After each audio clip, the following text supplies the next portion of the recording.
as we're starting off, we want to talk, and I'm Wendy from FamilySearch, and I've had the opportunity to do these. And Thom, will you tell us who you are? Thom Reed, FamilySearch as well. Let's see if you can see. You got your shirt on. Yeah.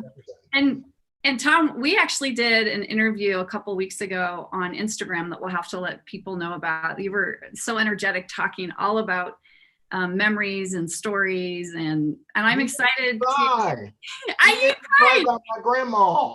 I know, and her sweet potato pie that we have that video for. Yep. Okay, but today we want to just get started, and we have a lot to talk about. I'm really excited to be back, and we have been on hold and on pause from live streaming for a little while. And that is due to the activities that have been going on, and we wanted to make sure to give to be sensitive and give voice to this space. And we appreciate the chance that we have to share something from our president. So FamilySearch is sponsored by the Church of Jesus Christ of Latter-day Saints, and our president, Russell M. Nelson, has shared a couple of statements. And I would like to, as we are, talking a little bit about Juneteenth today, which I think is so exciting and important, I want to preface it with some words from President Nelson. And so I'm going to read just a few paragraphs, and in our comments in our chat, we'll put the link to the entire statement.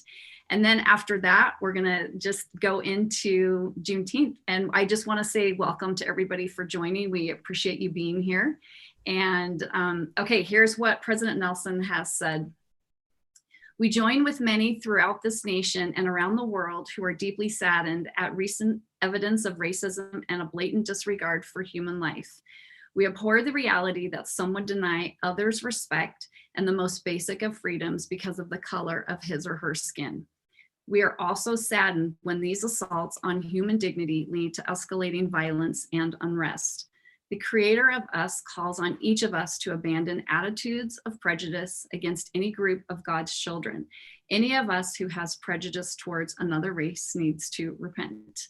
During the Savior's earthly mission, he constantly ministered to those who were excluded, marginalized, judged, overlooked, abused, and discounted. As his followers, can we do anything less? The answer is no. We believe in freedom, kindness, and fairness for all of God's children. And that is part of what President Russell M. Nelson has said on this issue. And we chose to come back on Juneteenth because it's an important topic, and it's something to be celebrated. And FamilySearch has worked with partners, and we're going to talk all about that today specifically.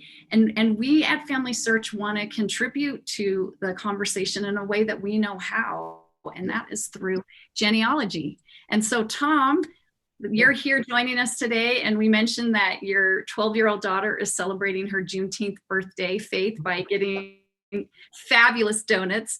But let's get started about talking about yourself, and then we'll go into genealogy research for those of African descent. Yeah. So tell us about Juneteenth.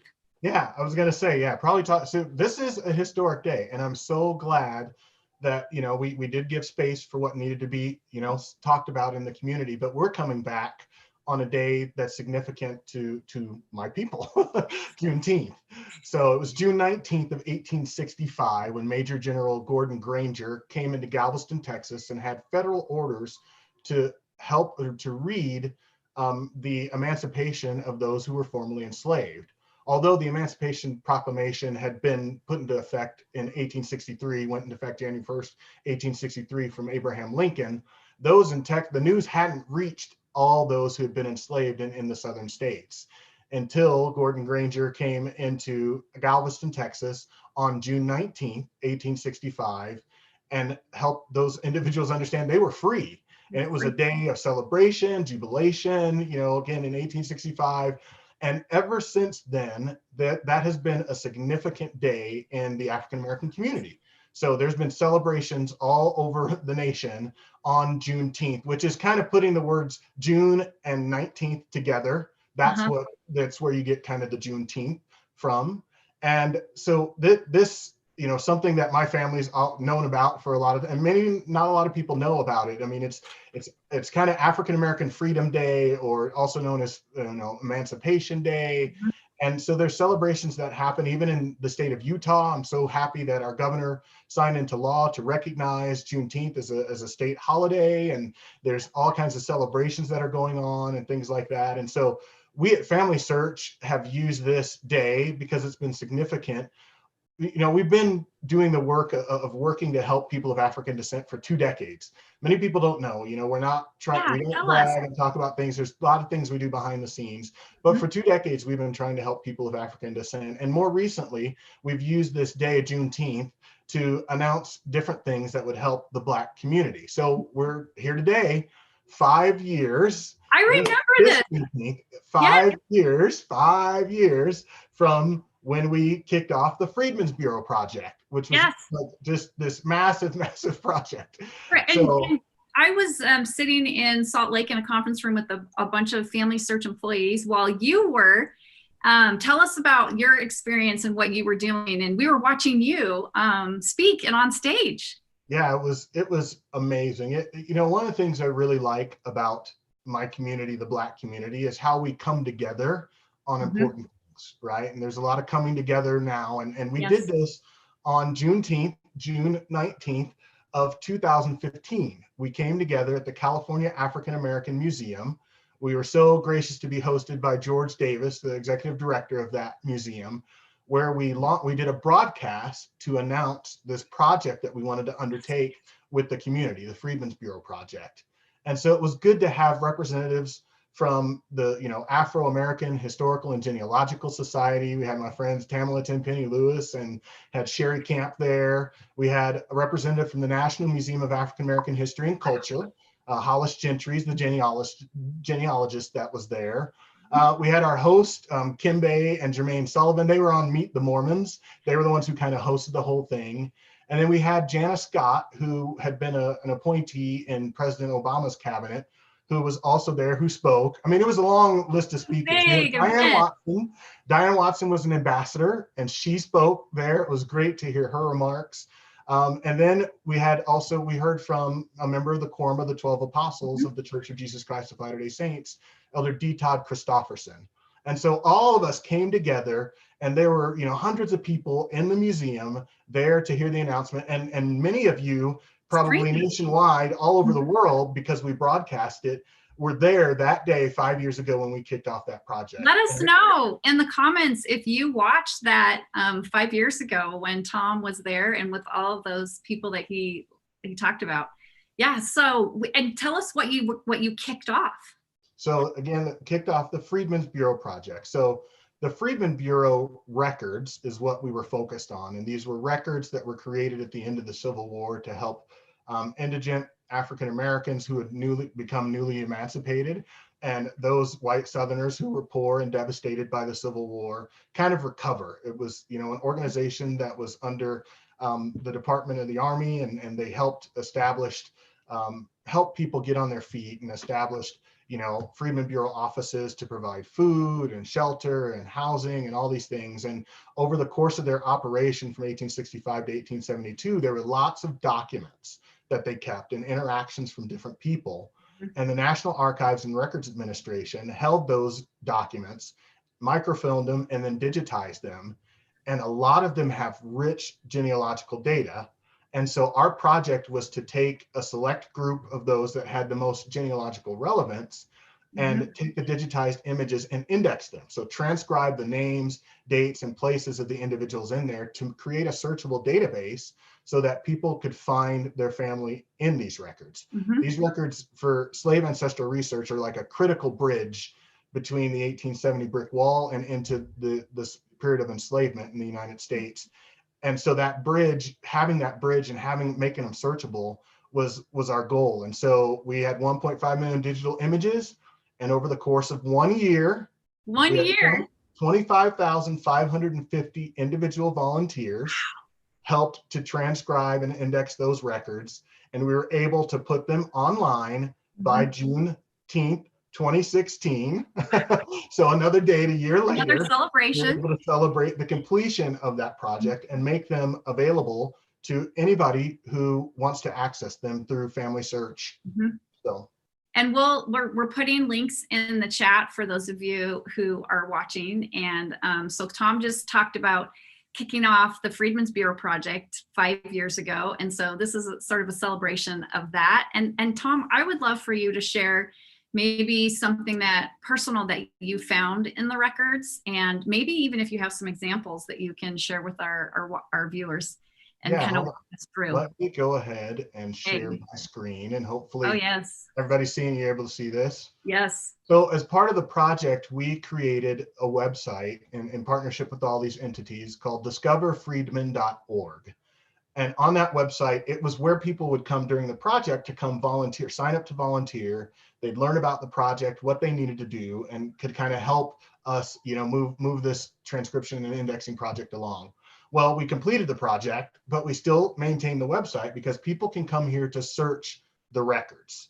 So literally, you come here to discoverfreedmen.org. We have this big button called Search Records. Mm-hmm. And it drops down to the bottom where you can actually put in a name of an individual. This is a simple search on this website. And so, for example, if you were to put in the name Sarah Knight, what it does is it takes you over to FamilySearch, where all these records are housed, and looks at the various Freedmen Bureau collections, 14 of them that we indexed and made available as a result of this project, and shows you the results. Stop you with one thing. These are all available for free for anybody. This isn't this currently, that's not paid. So anyone can search these records. Right, totally free to search and things like that. And so there's these 14 different collections that we indexed as part of the project, and they've given these results. So here we have a search result, which has 1 of 20 of Sarah Knight, but I know specifically that the Sarah Knight I was looking for is actually in Mississippi. And so I'm gonna add that and refine the search criteria to look for my family member, right? Okay. And so here we find in the results, now it's down to 16 results out of 80. We find Sarah Knight, right? And so Sarah Knight, you click on here and you can actually go to what was indexed. So what was the information that was taken off of the document that was put in the searchable database for people to find, and you can actually see the record, right? So yeah, go slow. Yeah, we got to let this. As you click on the record, we'll take some time with this because this is so exciting, and there's a personal connection to this that I want to share also. But hopefully your viewers can see, and they'll go through. You can go through these steps if you want to yourself. But here is the image, right? And so we've got Natchez, Mississippi. I have this day united in matrimony, Joseph Knight, and it gives his address, and Sarah Knight of Natchez, Mississippi. Age of man, 25 years, color black, DO of his father black, DO of his mother black, lived with another woman, no years, separated from her, no years, age of woman, 28 years, color black, her father a quarter white, her mother black. And he says, it talks about live with another man. No, they unitedly have 2 children. And there's the witness. So this is the marriage certificate that was validated by the Freedmen's Bureau for Joshua and Sarah Knight. Okay. Now here's the interesting story with this. Hey, I can't wait.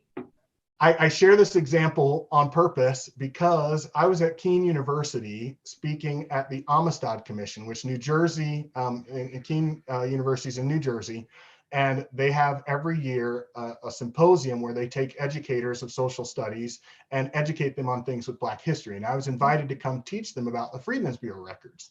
And this was actually on July 31st of 2016. And so it was right after we finished the completion of the project. And I just asked somebody in the room, I said, hey, will you throw out a name? Let's go look. Let's do this whole thing, starting back from Discover Freedmen. And we threw out a name. This woman said, look for Knight, look for Sarah Knight. And I clicked on Sarah Knight and we found this. And this is her second great grandmother's sister. Okay.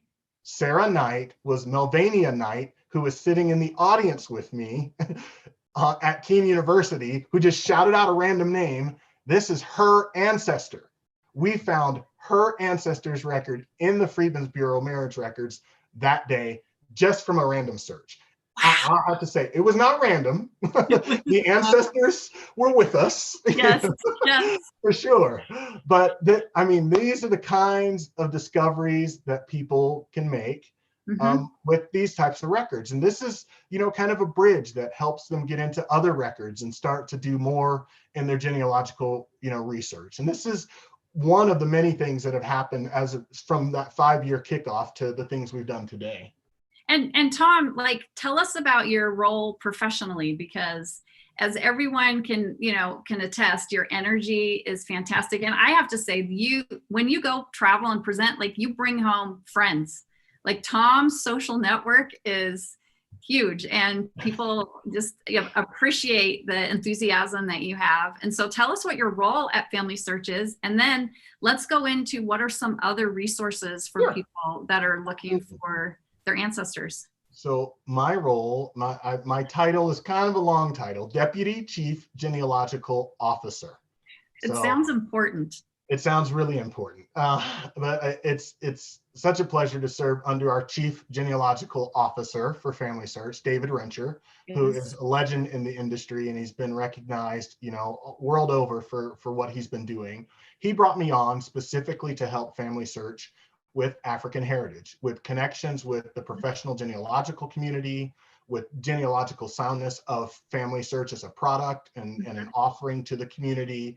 And so basically my responsibilities are to reach out to the community, to understand the needs of those who are researching African Americans or people of African descent around the world. So although I am the Deputy Chief Genealogical Officer for African heritage. And when we say that, FamilySearch has created, a team within us, a virtual team that focuses on African heritage globally. So not just in the United States and African American, but our African brothers on the continent and sisters on the continent.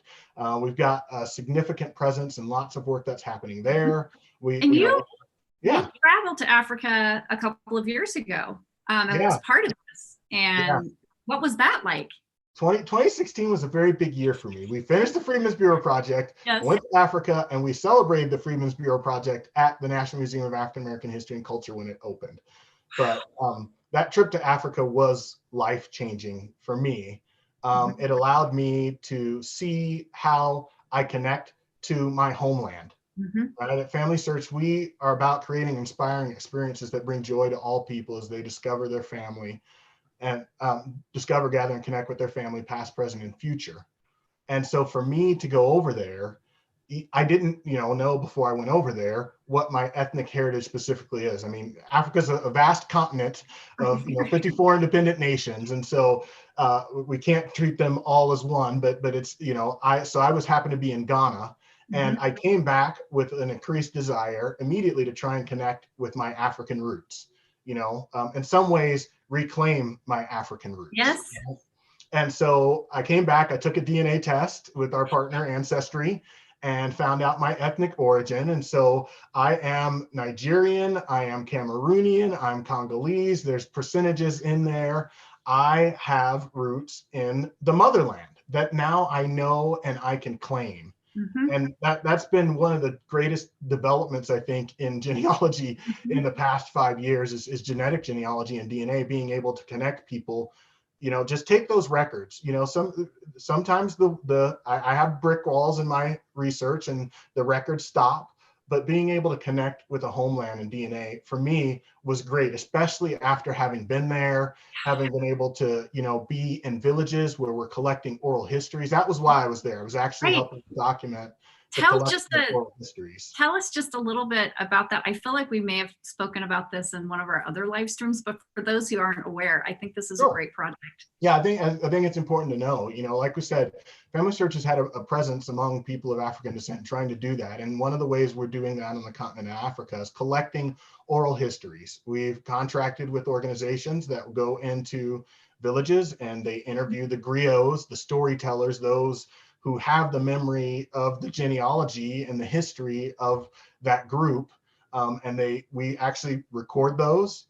we transcribe them, we put them into kind of a database of the families that existed in these villages.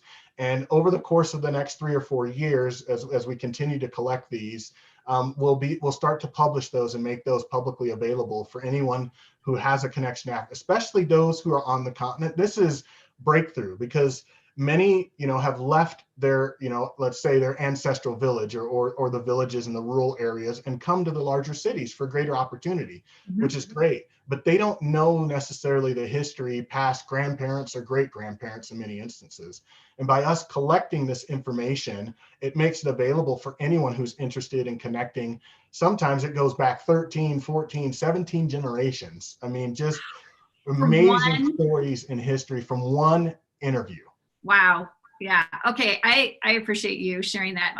I remember when you went and came back, and it was just it was so cool. You did a presentation and talked about some of your highlights. Okay. So let's go a little bit. And for those that are watching, we will be taking some questions for Thom. And I think the focus is research for those of African descent, but tell us a little bit about, we've talked about FamilySearch, Discover Freedmen. What else is available for anyone doing that type of research? So we have that to cover, but before that, tell us about, I know you have a really cool story. What's been your most memorable experience in the last 5 years doing this kind of work and research? This is hard. I've got two. One is the experience with a celebrity. Another is my personal experience. So I don't know, which road should we go down? I think we need both, but let's start with the celebrity. Okay. Well, I was prepared to share. So let me go ahead and share here real quick so you can hopefully see who this is. So, this is the end one. I need to go back. Okay, you can click. Yeah, let me go back. Actually, I went forward instead of back. So hold on. But I was actually, if you saw the picture, it was actually of LeVar Burton. And he came to Roots Tech in 2017 after the completion. So we had this big completion of the Freedmen's Bureau project. And there he came and he talked about kind of the stories and things that had shaped his life. It was interesting why he came. As part of the Freedmen's Bureau project, we actually did, we were able to partner with the History Channel because they were remaking the Roots miniseries. So, LeVar Burton is from the original miniseries, 1977, ABC. He was the original Kunta Kinte. And as they were remaking this in 2016, he was one of the executive producers of this. And the producers got wind of the Freedmen's Bureau project and wanted to contribute, right? And so we made a connection with LeVar there and then invited him to come to Roots Tech. And he shared this remarkable story, the stories of his life and the people that have impacted his life, right? And so let me scroll down here real quick. This is part of a presentation I think I gave in Little Rock, Arkansas quite a while ago. And it goes through things like the Freedmen's Bureau project and all the things that we've done there. But so much of the work you've done for the last 5 years. Yeah. Okay. Here we are. A little bit, right? And so he came, and as he spoke at Roots Tech, afterwards we actually presented him with his family history. And so we had done work, our research VIP research team. I helped a little bit, not a lot, with it, and presented him with his family history. And you can see how it impacted him. This is when I walked out on stage and just had the book, right? But during the course of my time with him on stage, you see the emotion and what overcame him. And at the end, he was in tears. We were all in tears. We were in tears. And for those that weren't there, what's happening right now is you on this huge stage there's his records. There's records of his family. So he's looking at these historic records for the first time. And that's his expression. He's seeing their names for the first time. He's seeing his family who were enslaved in Wilkinson County, Mississippi, who were eventually emancipated. He's seeing their names for the first time. And the name of the presentation that I give, you can probably see the title, is Connecting with Ancestors Completes Us. Because he talked about how that changed his life. He was the person who played Kunta Kinte, who inspired the story that helped millions of African Americans begin this journey of discovery of their ancestral roots. But he had never done it himself. And so to be gifted this, he was 59, almost 60. He called it, a godsend. Mm-hmm. He said it was, something that changed his life forever, being able to know his history and see their names. And we felt it. The ancestors were there.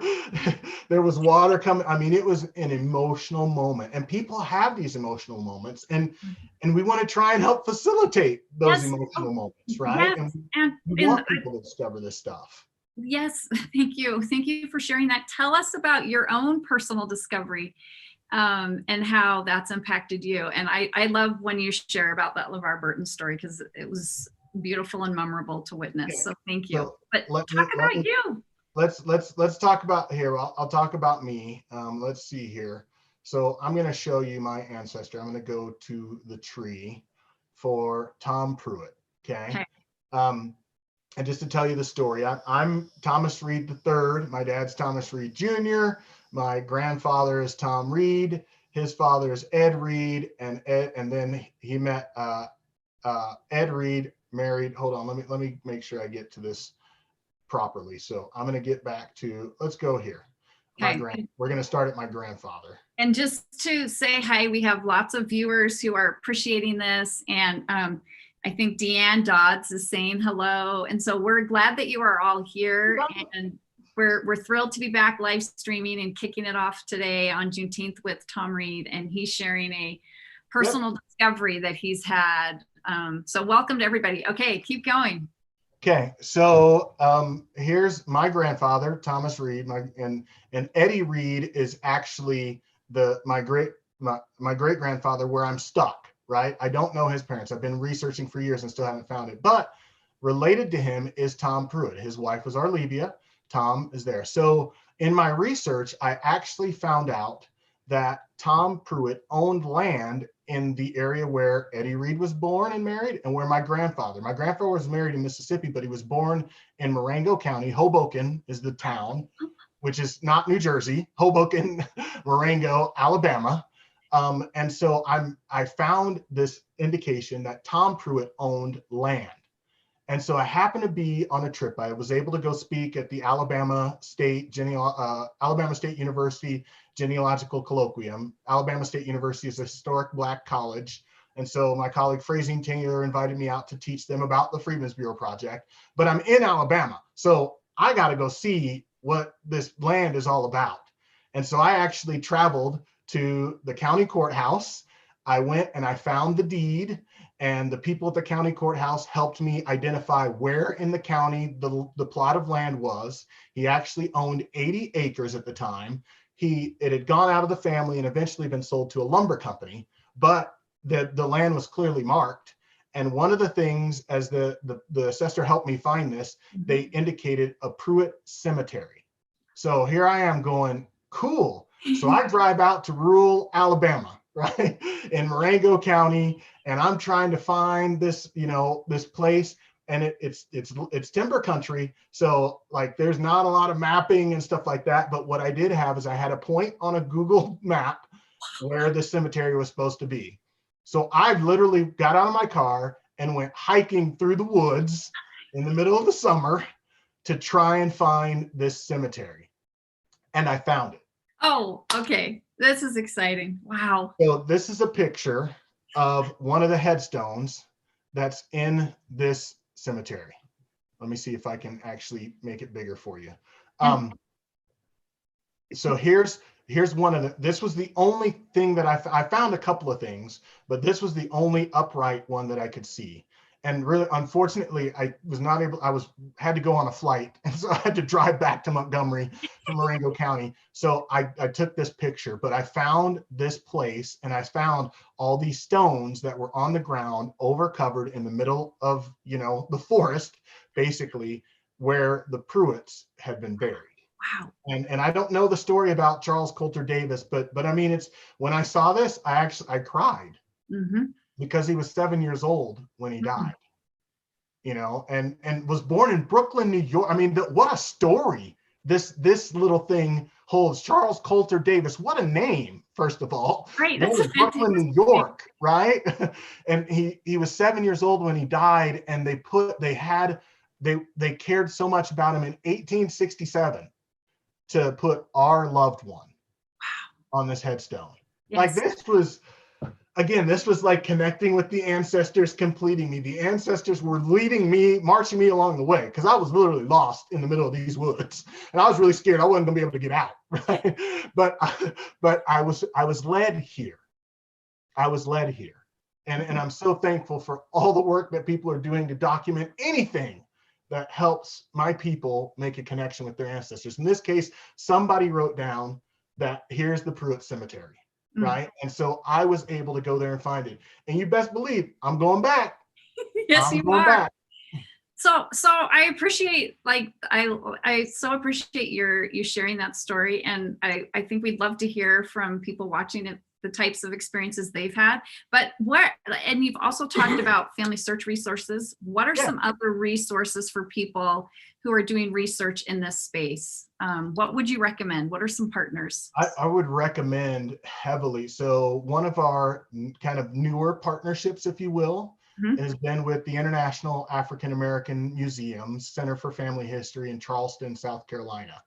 And our good friend Tony Carrier, I've had a relationship with her for years. She's I'm helping to create a physical Center for Family History within this museum, which means so much. More enslaved people came through Charleston, South Carolina, and came into the United States than any other port, right? That's kind of ground zero for slavery in America. And they're building this museum on that space. And so we've partnered with them. In fact, at Roots Tech last year, 2019, we had Martin Luther King III that came, as well as the CEO of the International African American Museum, Michael Moore, came with his group and accepted a check from the Church of Jesus Christ of Latter-day Saints on behalf of FamilySearch to help build the Center for Family History there. And so if you go to cfh.iaam museum, you'll put the URL in. I always get the A's and the M's. You go there. That is, right now it's a virtual center, right? Because they're still building the museum, which will be complete hopefully in the fall of 2021. But that's one of the partners that she is cranking out content and trying to give back so much to the community. Tony Carrier is an absolute gem to work with. She's, a seasoned veteran researcher, and she is just trying to help the community through what she's doing at the Center for Family History. In fact, one of the cool things is part of our partnership for Black History Month this year, we partnered with the Center for Family History at IAAM on this campaign we called Finding Your Roots, 29 Ways in 29 Days, where we took the 29 days of Black History Month and we highlighted collections that would help people in African American research. And the way they were highlighted is a blog post from the Center for Family History at IAAM. So she took people through tutorials on Freedmen Bureau marriage records, on the 1860 slave schedules that we had recently published. She went through 29 different collections to help people understand. And so she is an educator. She has a heart of gold. I love working with her. And so if anybody is interested, go look at the center on Facebook. There's Facebook groups out there. So she has a CFH, a Center for Family History, IAM Facebook group that you can join and get regular updates and teaching things. There's so many, it's, how long do we have to talk? Well, we want to get to some questions from our viewers, but what are some other resources as well? I know I've heard you talk about a few more. So another one that's in development as well is enslaved.org. So the Digital Humanities Center at Michigan State University, run by Dean Rayberger and Walter Hawthorne, is actually putting together a platform that will search multiple independent databases in one portal. And what they're doing is they're studying the people of the historic slave trade. And so they've partnered with other universities like Harvard University, Emory University in Atlanta, University College of London, Colorado State at Boulder, Vanderbilt University. So there's actually 7 different organizations that they partnered with, where they're building this platform. So now if you are trying to do slave ancestral research, when this project is complete, you'll be able to go to enslaved.org, type in a name, and search and crawl these 7 databases. That's and we're working fantastic. to include records from FamilySearch there too. Mhm. But this, again, is going to be a huge Mhm. breakthrough. The fact that they've undertaken this massive data genealogy problem and are trying to find a solution is going to be a huge help. What about, I think I've heard you talk about slave voyages. Is there? Yes. Yeah. Yes. So one of the partners that Enslaved is working with is Emory University and David Eltis. Dr. David Eltis was the principal investigator and created what's called the Transatlantic Slave Trade Database.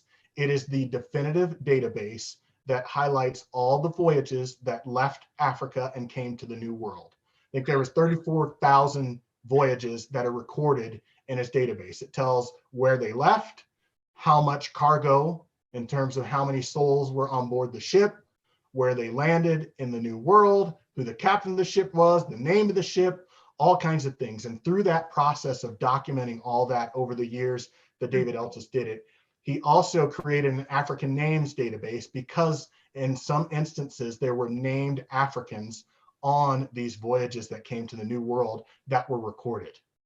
And so again, if you're trying to do this slave ancestral research and you're stuck in, and there's, this is kind of deep into the research, right? But this is the kind of stuff that's available that excites me. Go to slavevoyages.org and watch. They have a graphic on there. They have our good friend Henry Louis Gates Jr. narrates a nice little video that explains all about the database and the work that Dr. Eltis has done. And then they have this graphic that shows you across the years which ships went where, right? So, the predominance of those who left Africa ended up in the Caribbean and in Brazil. And so that's why FamilySearch has started to focus on people of African descent in those areas of the world too. There were very few, less than 400,000 that came to the United States. And so there's lots of information about those individuals and those voyages that went to those other parts of the New World in the Slave Voyages database. Okay, this is such great information, and I appreciate this. And we've got someone asking, how can we help? How can they help? And what can people do to contribute to being able to find these types of records or names? We don't have the Freedmen's Bureau project anymore, but what would you recommend? We don't, but there's lots of projects out there. I'm not, I'd be remiss if I didn't acknowledge the challenges that are there in doing, genealogy for African Americans. And so if you want to get involved, I think you have to get, what Brian Stevenson says, proximate with the problem, right? You've got to develop empathy and understand, the plight of individuals. You've got to kind of get in there and get to know it. And so the best way to get in there is to volunteer for projects that are out there. If you search for African American genealogy projects, do a Google search, you'll probably come up with a dozen or so different ways that you can get involved.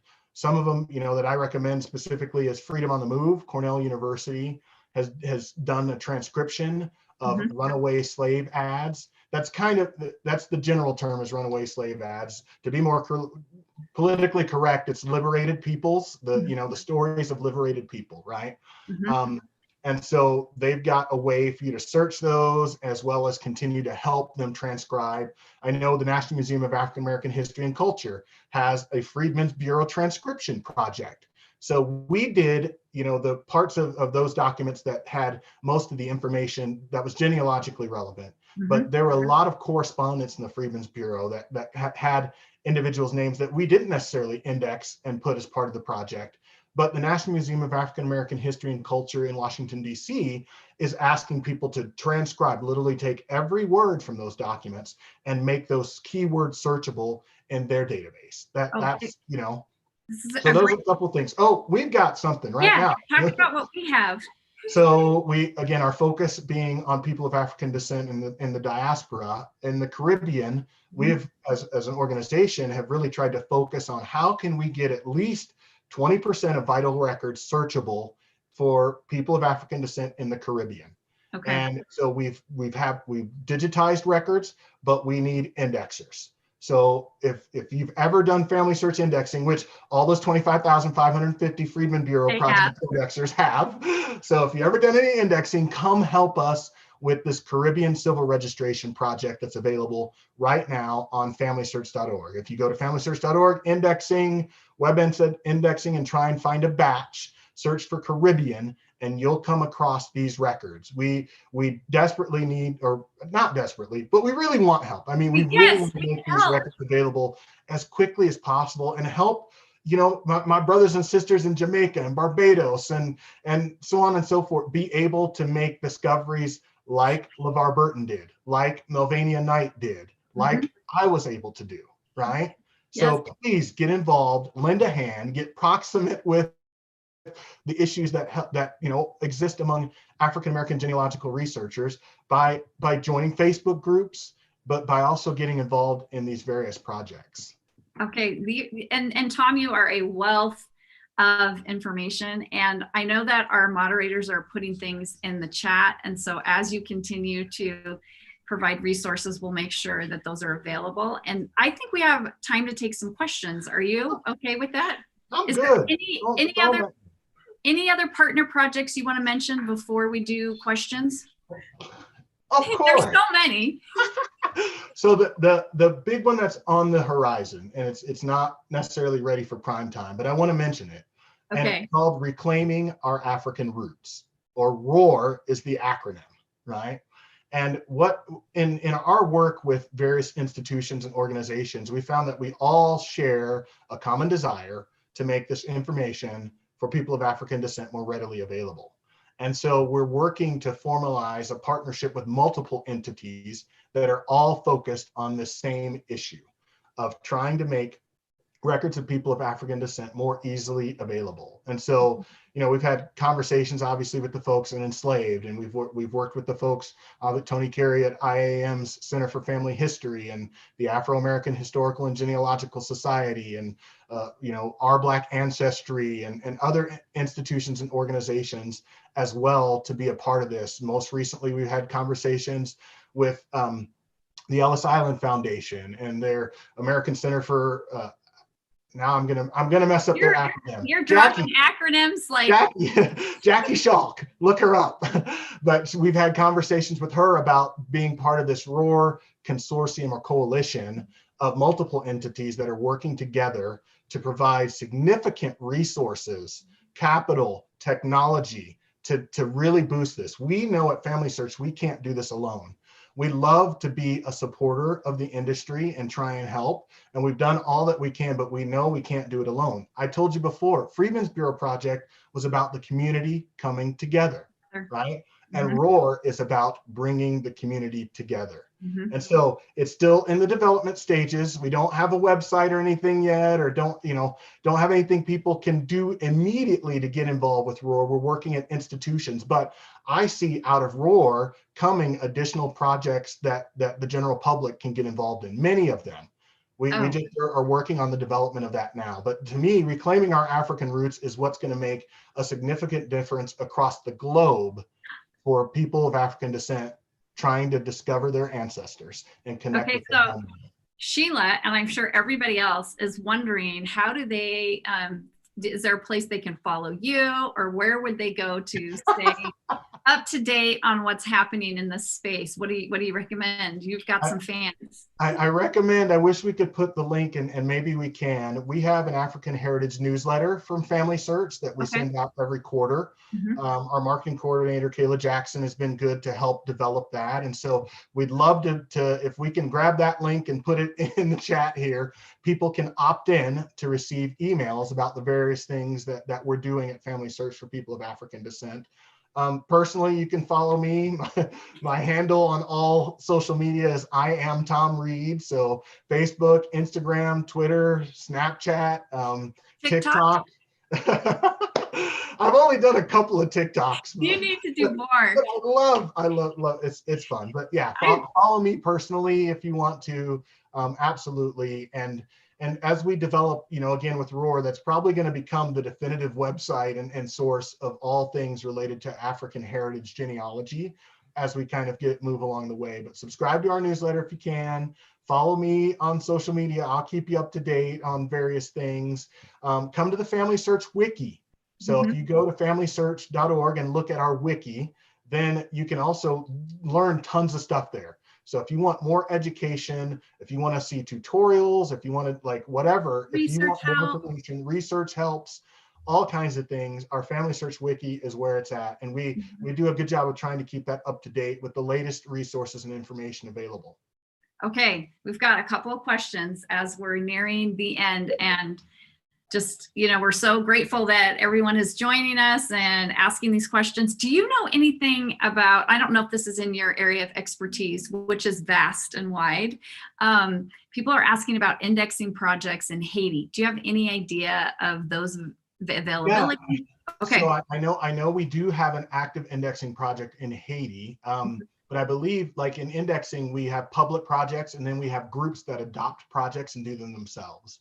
And so for the Haiti indexing project, it's a closed project, but we'll have to figure out a way to get information on how people can join the group, because you join indexing groups on Family Search, you can do that and adopt those projects. So for the Haiti project, hopefully we can find a link somehow to the group that has adopted that project that people can be accepted to, so that they can then participate in indexing. Okay, thank you. Now we have a question that I think is really important, and it's not necessarily something that Family Search has resources for, but from a personal perspective, Michelle, our friend Michelle, is asking, how do people, specifically, you know, those of African descent or with different heritages, like how do they deal with the painful discoveries that they may uncover and find as they're doing genealogical research? From your personal perspective, what sort of advice would you give on how to handle, you know, absorbing this information, which can be really painful? Yeah, it is. At some point, you discover things that you never knew that you maybe didn't want to know, right, about your family. That happens with all of us. It doesn't matter our ethnicity necessarily. Genealogy sometimes uncovers, you know, opens the closet where those skeletons start to fall out. And it's hard, you know, you just acknowledge it. First of all, feel the feels, you know, don't apologize for how you feel about it.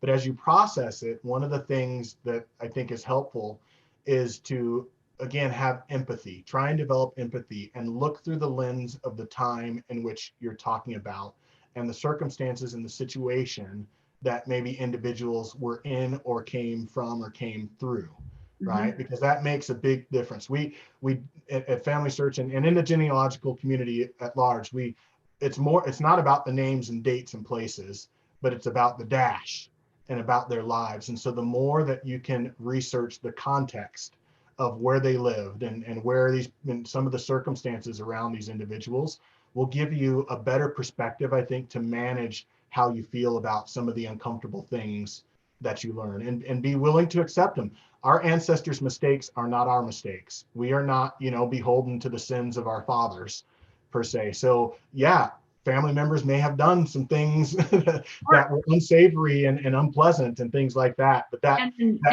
burden of guilt shouldn't be on you because you weren't directly there, right? You can forgive yourself, but you can also have empathy for those who were impacted by whatever it is your ancestor may have done and realize that they're hurting too, right?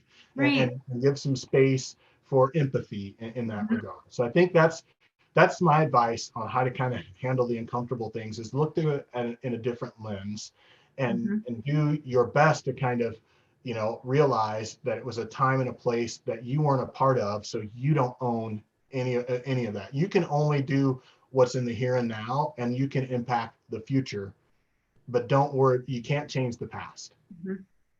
And that's what I think when we had you on Instagram, you talked a lot about what you're doing as a dad and a son and a grandson to capture your stories. And so how has learning about your past helped you kind of capture your future and your present? Like, how has that impacted you?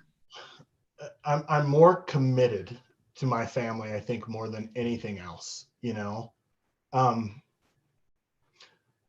Man, why? I didn't think I was going to. You did it again, Wendy. I wanted to ask that question because I think like Michelle's question is, there's hard and painful things in our past, and your response to be full of empathy, I think that's so powerful. And I think when we've learned and connected to our family and our heritage, how does that help us today and our future? And it changes you. So I would love to hear what you're doing.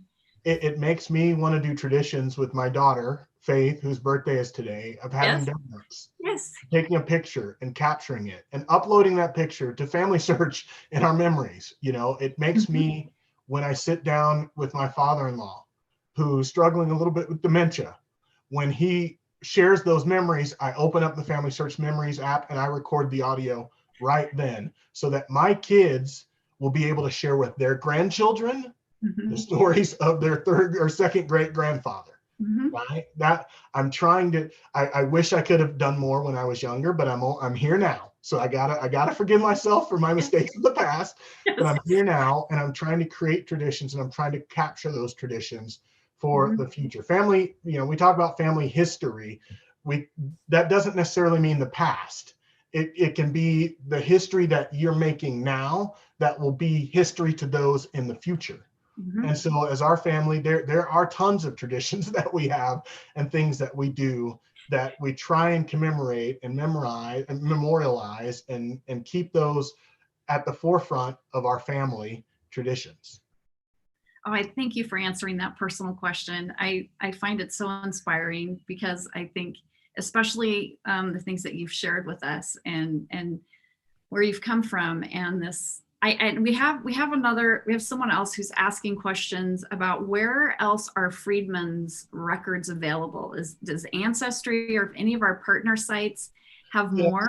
So no, I wouldn't say has more. Ancestry, our partners, we share a lot of content with them, and we're grateful that we do share content and make it available in multiple platforms.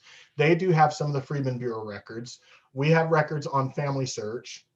Those records on FamilySearch are what comes through that discoverfreedmen.org website. So it's not like discoverfreedmen.org is a separate entity. It's just a website that takes you into the FamilySearch records. But the National Museum of African American History and Culture, we gave them a copy of those records at the conclusion of the Freedmen's Bureau project in December of 2016. And so if you go to that museum, they have a special experience on the second floor in their Robert Frederick Smith Explore Your Family History Center, where you can search those Freedmen Bureau records on their platform and connect with FamilySearch and Ancestry while you're there as well. Oh, okay. Thank you. Thom, I appreciate you and everyone for participating with us today to commemorate Juneteenth. And, there's a lot that we can all learn, and you have shared so much information with us. I think our moderators, we had to have so many because you are dropping information left and right, just as you do. And your understanding of the space is, I think, such a gift to FamilySearch and to all of us. So as we wrap up, what other message would you like to leave for those who are watching or will watch about researching this space, those with African descent? Yeah, the biggest message I can say is there's hope, right? The myth is you can't do this. That's not true. It starts with you, for example, and documenting what you know and going back. And there are records that are readily available. The 1940 U.S. Census, my grandmother's in there, right? And that connects to families, that I might not know. I'll get back to even Ed Reed, but if you start with yourself, then you can go along the way. And the other thing I said there's hope is because there's so many entities, I've named several, that care and are trying to help. And so if you're not having success today, come back tomorrow. There may be new information, new things available. Just try and stay motivated to try and find. There's always things that come online, but also it's not all online either. So if if you're struggling, go to where your people are from. Go to your homeland if you can. I went back to Africa and stuff like. I haven't been to my actual homeland there, but go to my homeland in Marengo County, Alabama. People can go to the county courthouses, look at those records, and find things that just aren't available online to do that research, and it can be done. Be in it for the long haul. It's not something you're going to just sit down at 3 a.m. and you're going to be able to open up 20 generations of your family tree. Be in it for the long haul, but it doesn't have to be daunting and overwhelming. I say take it in bite-sized chunks. I spend about 15 minutes every day just kind of refreshing my genealogy skills and doing things on FamilySearch and Ancestry and reading blogs and trying to understand what's going on. So take it in bite-sized pieces and be committed for the long haul. Your family, your ancestors will thank you. You are your ancestors' wildest dreams, and not only will your ancestors thank you, your family will thank you too. You'll become the family historian and the source of information. My dad is always calling me, when is so-and-so's birthday? Because he knows that I got it, that I have that information. I love being that resource for my family. And I hope that others take advantages of the tools and resources that are out there being developed, which will continue to be developed, so that they can be that resource and have these experiences too. Oh, thank you so much, Thom. Thank you for taking the time with us. And FamilySearch, we are lucky to have you as part of our family. And for those of you who are joining us, we welcome you into our family as well and appreciate the time that you've taken to spend with us. And Thom's provided some great resources, and we'll make sure to provide a link to that Caribbean indexing project. And we will be returning to a live streaming schedule next week. So look for notifications, but this was a beautiful way to kick it off here with you, Thom. So thank you, everybody. Thank you so much. Thank you, Wendy. You're awesome. I appreciate you providing this platform for me to share this information and for others at FamilySearch so that we can get this out to the community.